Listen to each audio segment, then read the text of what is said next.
Yeah, you want to light up but do not have the money? Good news, at least if you're in Berkeley, California. A new law requiring medical marijuana dispensaries to give away at least 2% of their weed to low-income patients. Here to react is recovering drug addict and head of the International Faith-Based Coalition, Bishop Ron Allen, and Mason Tuvert. He is the Director of Communications for the Marijuana Policy Project.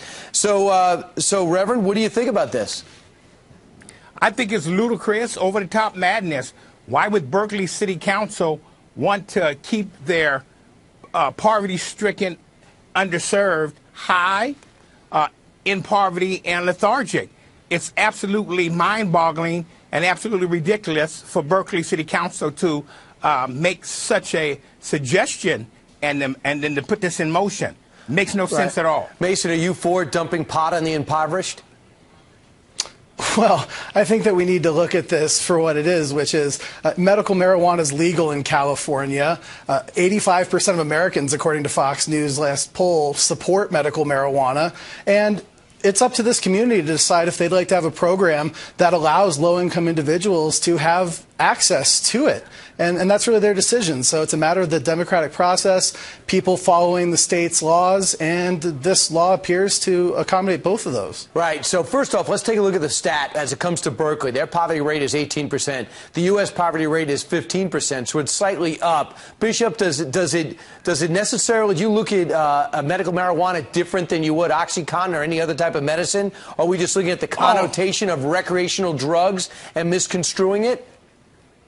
Well, research tells us that marijuana has the same effects on the pleasure central system in the brain as heroin, cocaine, crack cocaine, and so it's no difference at all. And with Mason talking that it's up to the citizen, Mason, that's why we elect individuals to help make good decisions for our cities.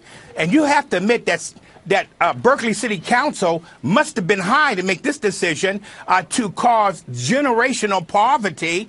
The Center for Children of Poverty makes a strong statement that when a child is in poverty and live in poverty, they have a greater chance of becoming and living in poverty as an adult. And so Berkeley has not helped their city at all. In fact, it pushed it deeper into a depression, lethargicy, or wipes out ambition. A criminal mind. This is bad.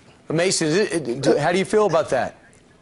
Well, Bishop, with all due respect, your suggestion that marijuana has the same effect as heroin and crack cocaine really just suggests that you don't know what you're talking about, quite frankly. I mean, the fact is, marijuana is proven to be less toxic and less addictive, not only than those drugs, but than alcohol.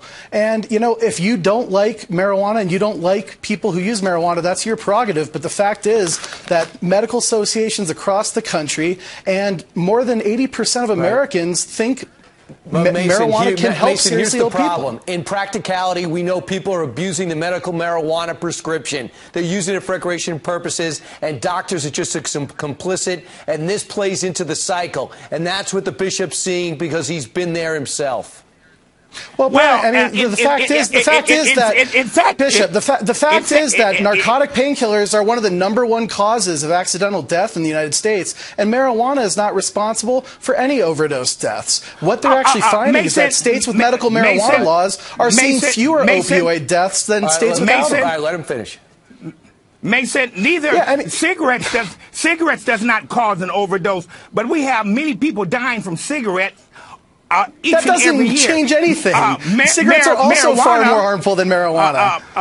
Mason, you have to let me say something here. Marijuana is carcinogenic. It's worse than cigarettes. Look, I know you guys want to smoke, and I know you want to get high, but what Berkeley has done to their citizens in Berkeley, California is terrible, and every last one of them should be recalled for harming the future of Berkeley's youth. Right.